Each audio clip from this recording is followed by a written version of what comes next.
pode até parecer meio bizarro, mas eu juro que foi real, entendeu? Se eu fechar os meus olhos agora, eu lembro exatamente do rosto e da fisionomia daquele homem. Se eu me deparar com este homem, eu reconheço ele prontamente, no mesmo instante.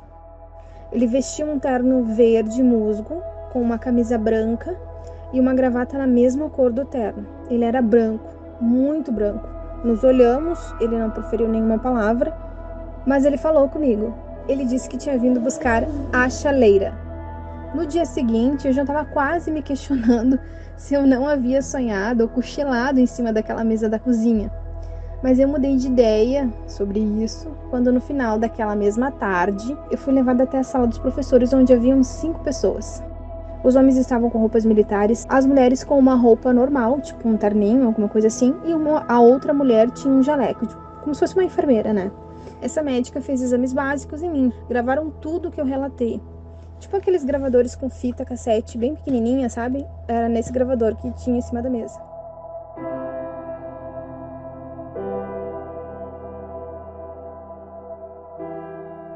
Seja bem-vindo à cidade de Cachoeirinha, no Rio Grande do Sul. No episódio de hoje, nós voltamos ao ano de 1998 para reviver uma história que mobilizou toda uma comunidade e envolveu nossa protagonista em um enredo que contempla um visitante em comum, uma instituição pública, agentes misteriosos e uma pequena porção de água. Eu sou Zero, seu anfitrião, e esta é a fita número 135 dos Relatos Flutuantes. Explicáveis ou não, relatos ufológicos surgem aos montes, a cada dia, hora e minuto. Quantos deles você conhece? E quantos casos sequer são relatados? Ajeite seus fones de ouvido e esteja preparado para experimentar um deles agora.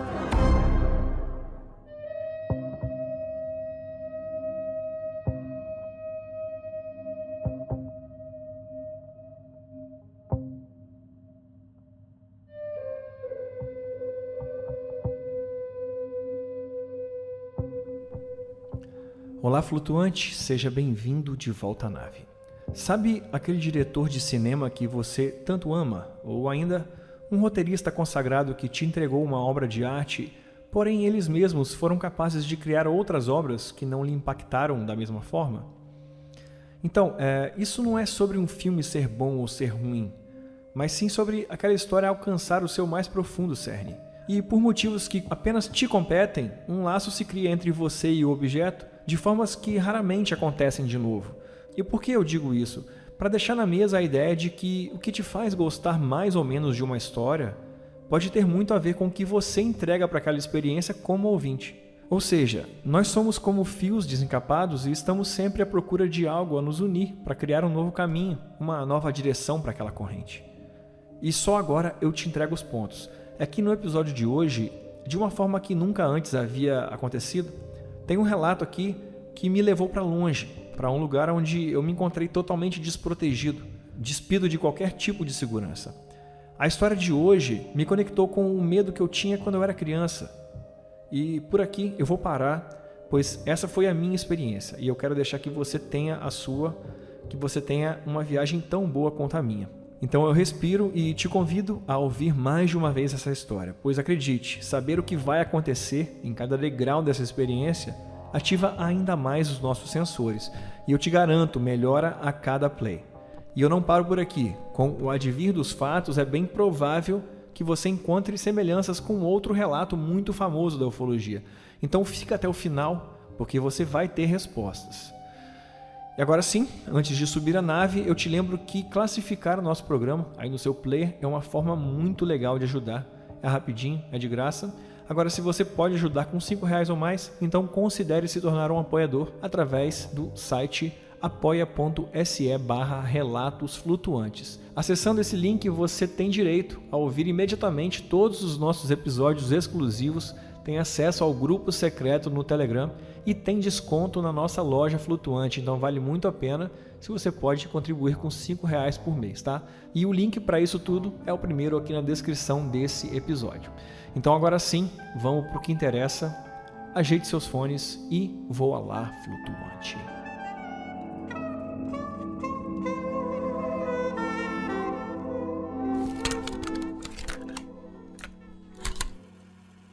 Oi, pessoal. O meu nome é Débora.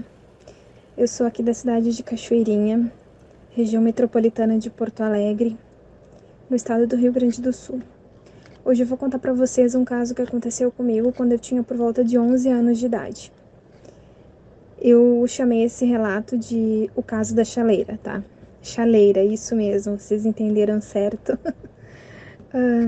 No final ou no decorrer do relato, vocês vão entender o porquê que o relato tem esse título.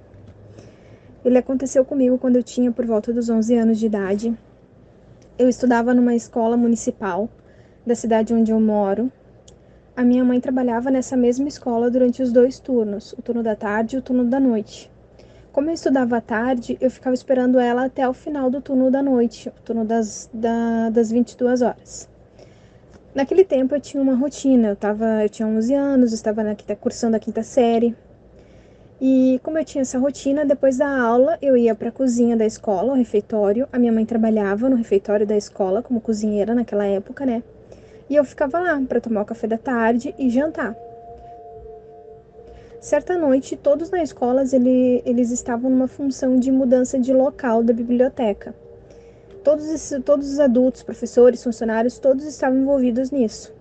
E eu lembro que a minha mãe me deixou na cozinha da escola por volta das 19h15, 19h20, quase 19h30, por aí. Eu me lembro muito bem esse horário, tá?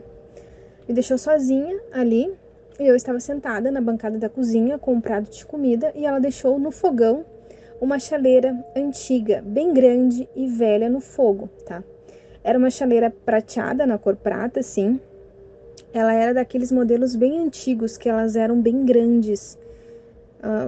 Pessoas um pouco mais velhas vão saber do que eu me refiro. Era uma chaleira bem grande. Eu acredito que poderia caber ali 1,5 litro, uns 2 litros d'água, sei lá. Mas era bem grande a chaleira. Grande, pesada, sabe? E eu fiquei sozinha ali naquela cozinha pra jantar, tomar o meu café e depois jantar, né? Deixou a chaleira no fogo e pediu para eu levar até a sala da biblioteca assim que fervesse, pois eles iriam utilizar essa água para o chimarrão. Chimarrão, gente, é uma bebida típica aqui do meu estado, tá? Rio Grande do Sul. Acredito que seja bem conhecido. Eu me lembro como se fosse hoje. Eu estava de costas para a porta e eu senti uma presença. Sabe quando tu sente que parece que alguém entrou no local onde você estava sozinho e daqui a pouco alguém entra e tu sente a presença que tu não está mais sozinho? Pois então foi isso. Eu não sei explicar que tipo de presença foi, se foi uma presença boa ou uma presença má. Só sei que foi uma presença. E essa sensação fez com que eu me virasse para ver quem era, e quando eu me virei eu vi algo que para muitos pode parecer normal, mas eu garanto que para mim não foi. Era um homem alto, ele devia ter no mínimo 1,95 m. Arrisco dizer que talvez até mais, sabe? Talvez até uns 2 metros por aí. Ele era muito alto. Ele beirava assim próximo ao teto, sabe? Ele vestia um terno verde musgo com uma camisa branca e uma gravata na mesma cor do terno. Ele era branco, muito branco. Branco tipo assim, os vampiros do Crepúsculo, sabe? Aquela pele pálida, bem pálida. Ele tinha a cabeça raspada ou era quase careca. Hoje, adulta, se fosse comparar com alguém, eu diria que seriam como... Ele daria os ares do personagem, o agente Smith do filme Matrix, tá, gente?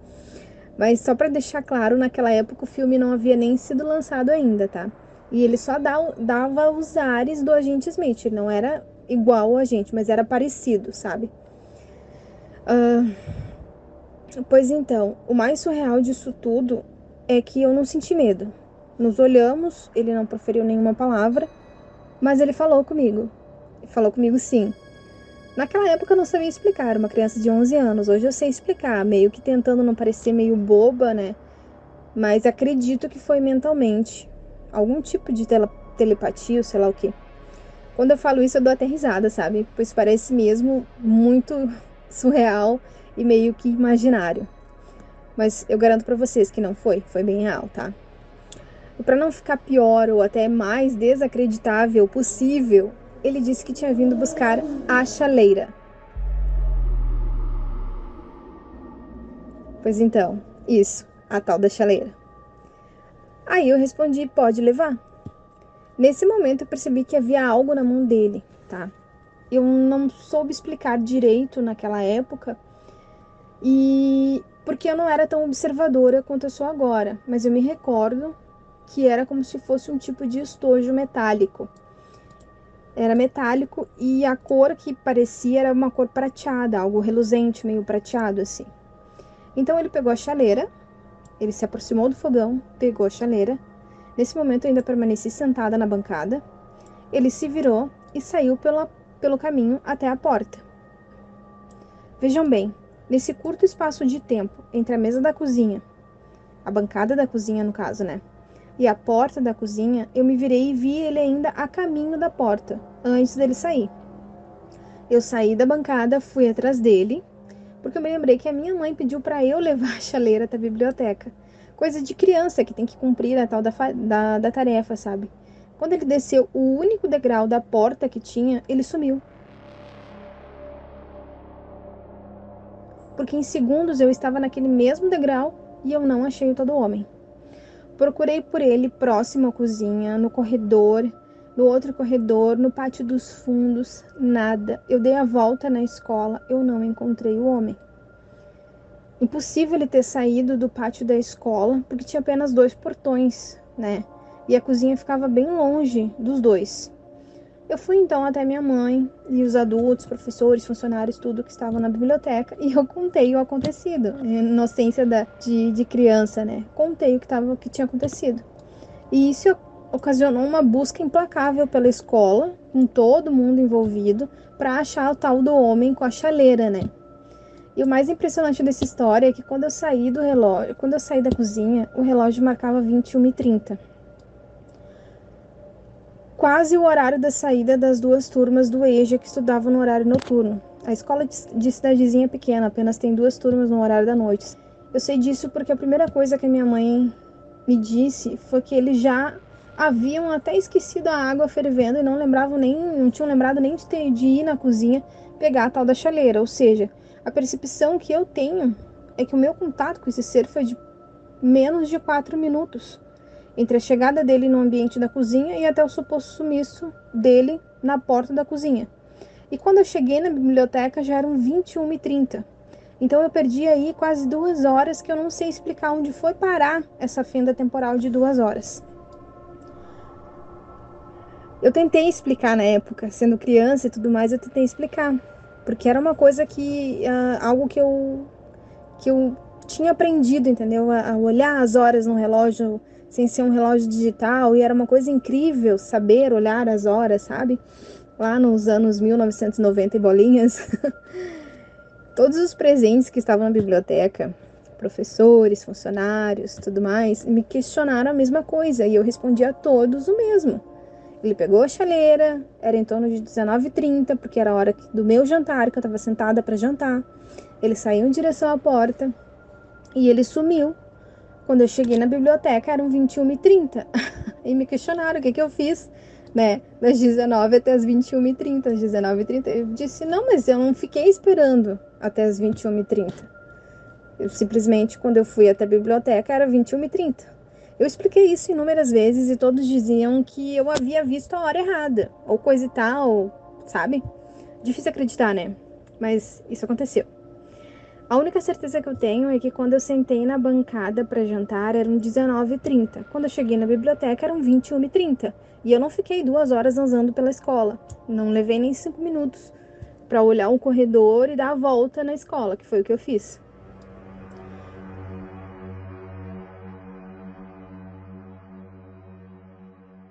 Bom, eu era uma criança de 11 anos de idade, tentando explicar o inexplicável a adultos muitas vezes céticos. Então, imaginem só, né? Professores, educadores e tudo mais. Imagine só, isso foi um motivo de chacota na escola naquela época. E se me perguntarem do que eu acho do fato, eu simplesmente respondo, eu não sei explicar. Mas eu tenho absoluta certeza de que foi algum contato, algum tipo de contato, entendeu? De algum outro lugar, de algum outro ser, de algo sobrenatural. Se eu tivesse que apostar a minha intuição hoje, mulher, adulta, eu diria que foi um contato imediato. Isso aconteceu num dia de semana. Eu não me recordo o dia da semana exatamente. Inúmeros adultos, funcionários, professores tentaram me desacreditar ou reinventar a história com algumas sugestões do que poderia ter acontecido, né? No dia seguinte, eu já estava quase me questionando se eu não havia sonhado ou cochilado em cima daquela mesa da cozinha. Mas eu mudei de ideia sobre isso quando no final daquela mesma tarde, né? Daquele mesmo dia, à tarde, né? Eu fui levada até a sala dos professores, onde haviam 5 pessoas. 3 homens, 2 mulheres. Os homens estavam com roupas militares, não sei as patentes porque eu realmente não observei isso.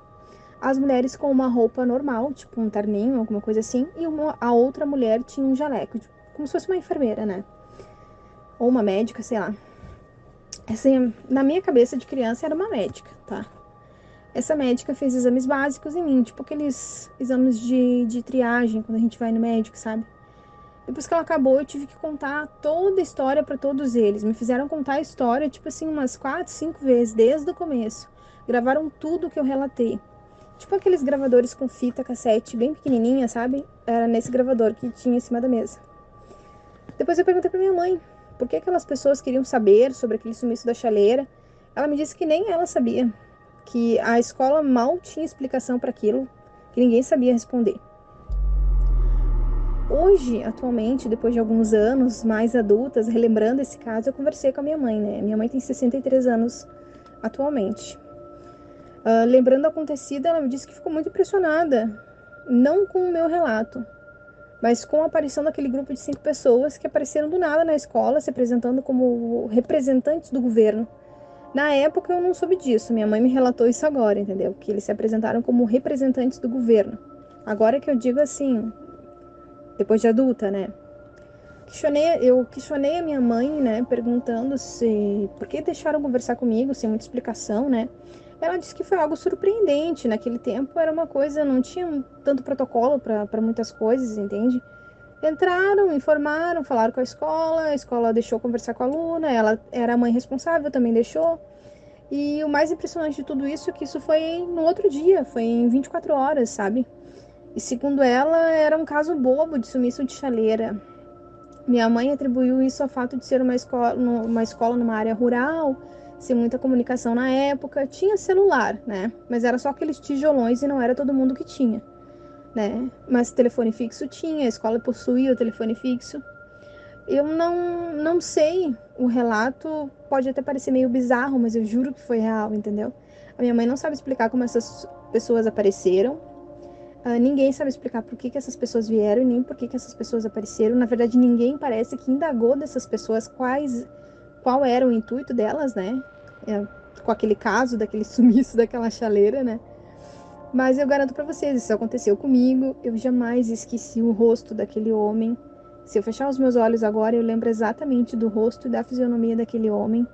Inclusive, eu até comento com a minha mãe, com meu marido, que se eu me deparar com este homem que eu conheci lá nos meus 11 anos de idade, nesse fato da chaleira, eu reconheço ele prontamente, no mesmo instante.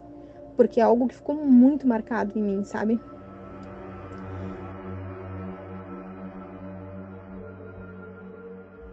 Esse sumiço da chaleira, até hoje ninguém encontrou a tal da chaleira. E outra para contar para vocês o seguinte, houve buscas pela chaleira, pela escola toda, durante dias e dias. Isso se tornou assim uma competição. Os próprios professores, os funcionários fizeram disso uma competição bizarra e uma chacota meio que bizarra, né? Era anos 90, né, gente? Então, mas realmente a chaleira nunca foi encontrada. Nunca foi encontrada. Essa história da chaleira repercutiu muito na escola que eu estudava. Todo mundo ficou sabendo. Foi uma coisa muito surreal para os anos 90, sabe? Eu tinha 11 anos de idade e eu queria explicar o inexplicável e eu não sabia explicar exatamente tudo aquilo. Algumas pessoas acreditavam. O guarda que trabalhava conosco, o guarda da escola, ele na época tinha rádio amador, né? Dentro da escola. Ele tinha pessoal dele, né? E tinha na escola. E ele disse que naquele tempo, naquele dia que houve o caso, o rádio amador captou uma frequência estranha que ele nunca tinha ouvido. Isso naquela época, né? E esse cara, ele era muito aficionado em descobrir essas coisas. Tanto é que ele foi uma das pessoas que liderou as equipes de busca. Eu fiz uma aspas agora com o dedo. As equipes de busca e tal, para localizar a chaleira, né? Gente, para dizer para vocês assim, ó, a escola foi revirada do avesso, sabe? Tinha uma parte da escola que estava tendo reforma. Além dessa área da biblioteca, tinha outra parte que estava tendo reforma. Até o pessoal que era da prefeitura, contratado, terceirizado, né, para fazer a reforma da escola, se envolveu na tal da busca da chaleira. Resumindo, a chaleira nunca foi encontrada. Até hoje, quando a gente se reencontra ou reencontra alguém daquele tempo, a diretora da escola, algum professor da época que também sabe dessa história, as pessoas falam a mesma coisa, sabe? Para mim, principalmente para minha mãe, que trabalhou lá por muitos anos, que a chaleira nunca foi localizada, ninguém nunca localizou a tal daquela chaleira. E é isso, a chaleira sumiu. Até hoje ninguém localizou. Eu acredito que foi algum contato imediato, né? Uma vez me questionaram para mim se era algo espiritual, né? Algum contato de espírito, ou se era alguma coisa meio que UFO, alienígena.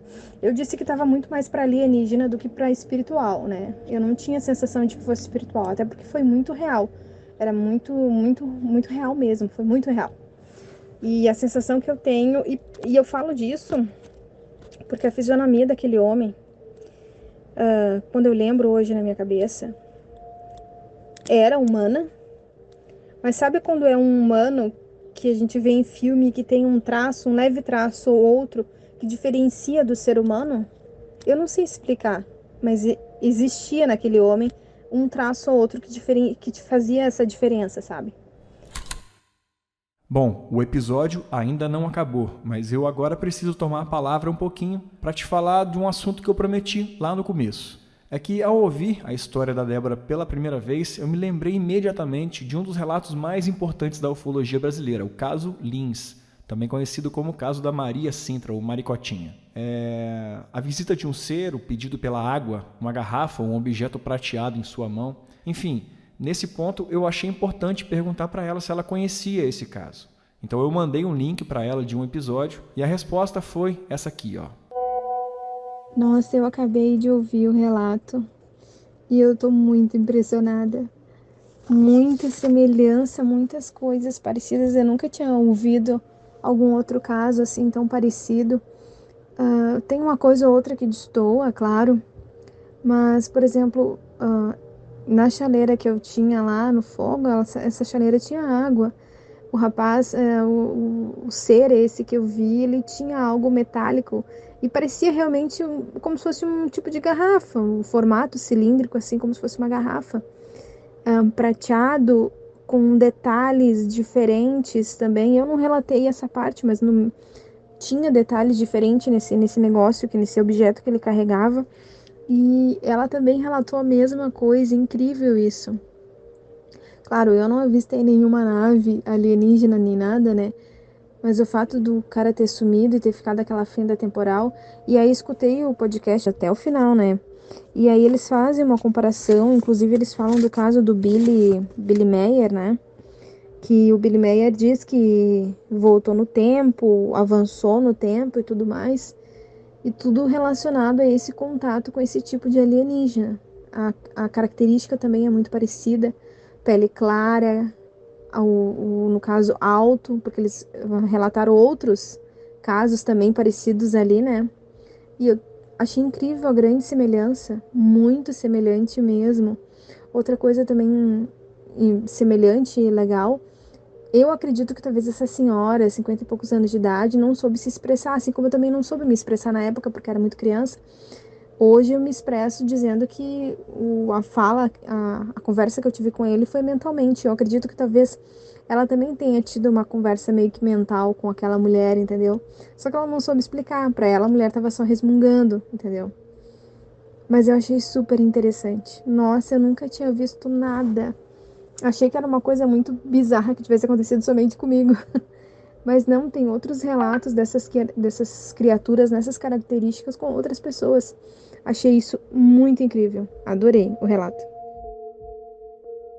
E caso você também não conheça esse caso de Lins, da Maria Sintra, vale a pena dar um play neste episódio que eu mandei para ela, tá aqui na descrição. Dá uma conferidinha e escuta. E aí, então eu perguntei a ela um pouco mais sobre a escola, um pouco mais sobre aquilo, queria extrair um pouco mais dessa história dela que eu achei incrível, e ela me mandou algumas fotos. Essas fotos estão anexadas tanto no Instagram, @relatosflutuantes, como no Twitter, @rflutuantes. Inclusive, ela usa uma dessas fotos para falar um pouco mais sobre o que aconteceu naquela noite. E escuta aí como é que ficou. Oi, eu consegui essas 2 fotos para ti, tá? O tempo que eu estudava lá, a cor que estava na parede da escola era verde e branco, tá? Não é esse amarelo. Mas eu achei essas fotos interessantes porque essa placa, onde está ali o nome da escola, MF Alzira Silveira Araújo, é exatamente a cozinha da escola, é onde aconteceu a situação, onde aconteceu esse fato, né? Se tu abrires a foto e olhar do lado esquerdo aqui da foto, é onde ficava a porta da cozinha, ali, tá? E do lado direito da foto, se tu olhar, tem um paredão e parece uma entrada de corredor, que tem uma grade. Ali era o outro corredor. Então, esse prédio aqui, onde é a cozinha, a porta ficava ali do outro lado, eu fiz a volta, passei exatamente na frente desta placa, entrei ali no segundo corredor, onde está aquela grade, e fui até o final do prédio, voltei de novo pelo outro lado e entrei de volta na cozinha. Isso eu fiz quando eu fui procurar ele. Quando eu digo no meu relato que ele saiu e eu conseguia, ele praticamente desapareceu em questão de segundos, né, quando ele desceu o degrau. E eu desci logo atrás. E aí, nessa parte aqui, que a gente está vendo da foto, ali onde fica o ginásio não, uma quadra de esportes, né? E essa quadra de esportes, na época, ela não era coberta, era só um campinho, assim, sabe? Para as crianças jogarem futebol, fazer educação física de tarde. Não tinha toda essa cobertura, essa infraestrutura que tem hoje nos dias atuais, né? Então era uma coisa assim, meio de chão batido na época que eu estudava lá. Não tinha toda essa estrutura. Mas os 2 prédios são prédios fundamentais. Esses 2 prédios já existiam na época que eu estudava lá. E essa placa está localizada na cozinha onde ocorreu o fato. Entende? Acho que isso já pode te ajudar, tá?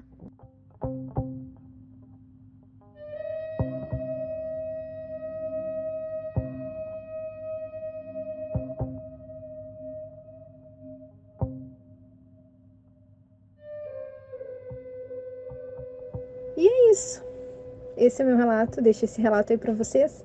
Espero que gostem. Eu tenho outro relato pra contar também, mas em breve eu conto em um outro momento, tá?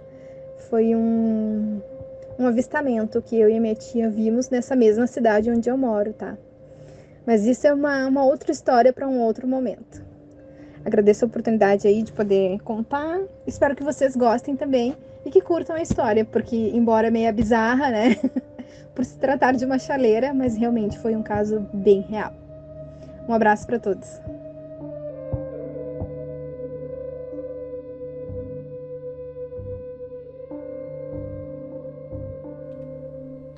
Se você conhece alguém dessa região citada ou alguém que tenha vivido algo parecido com essa história, eu te peço que compartilhe o nosso episódio de hoje com essa pessoa. Dessa forma, a gente consegue conectar novos relatos e, de caso em caso, a gente vai criando uma grande rede, conectando o Brasil e o mundo todo com os relatos flutuantes. Por esse motivo também eu te convido a conhecer o nosso mapa dos relatos ufológicos. Aqui na descrição desse episódio tem um link chamado UFO Maps. Ali você consegue acessar de uma forma bem dinâmica todos os relatos já publicados. Inclusive você pode descobrir se na sua cidade, se na sua rua já aconteceu algum relato flutuante. É muito interessante, muito legal e muito fácil de usar. Agora, se você tem a sua experiência, a sua história, então envie o seu relato para o nosso WhatsApp 28999834185. E lembre-se, aqui nós não julgamos nem analisamos o seu relato. E se você quiser, pode se manter anônimo em qualquer nível que você desejar. Agora, aqui vai uma mensagem para os comissários de bordo, para você que é apoiador. A partir de agora, estamos iniciando um debate em nosso grupo secreto no Telegram.